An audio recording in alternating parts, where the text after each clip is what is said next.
Dhaka bank PLC ও রবি Axiata পিএলসির যৌথ উদ্যোগে কো-ব্র্যান্ডেড visa credit card যাত্রা শুরু করেছে। সোমবার রাজধানীর একটি হোটেলে এই সেবার উদ্বোধন করা হয়।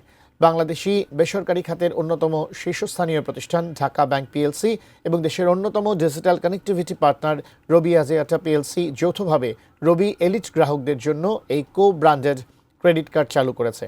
অনুষ্ঠানে ঢাকা ব্যাংক পিএলসির ব্যবস্থাপনা পরিচালক ওসমান এরশাদ ফয়েজ, রবি আজিয়াটার সিইও ও ব্যবস্থাপনা পরিচালক জিয়াদ সাতারা এবং ভিসা বাংলাদেশের কান্ট্রি ম্যানেজার সাব্বির আহমেদ উপস্থিত ছিলেন। প্রযুক্তিভিত্তিক আধুনিক ব্যাংকিং সেবা প্রদানের ধারাবাহিকতায় রবি ও ভিসার সাথে এই পথ চলা বলে জানান ঢাকা ব্যাংকের ব্যবস্থাপনা পরিচালক ওসমান এরশাদ ফয়েজ। এই কো-ব্র্যান্ডেড ক্রেডিট কার্ডের মাধ্যমে গ্রাহকরা দেশে এবং দেশের বাইরে বিশেষ সুবিধা এবং বৈশ্বিক অভিজ্ঞতা উপভোগ করতে পারবেন বলে জানান রবির সিইও ও ব্যবস্থাপনা পরিচালক জিয়াদ সাতারা।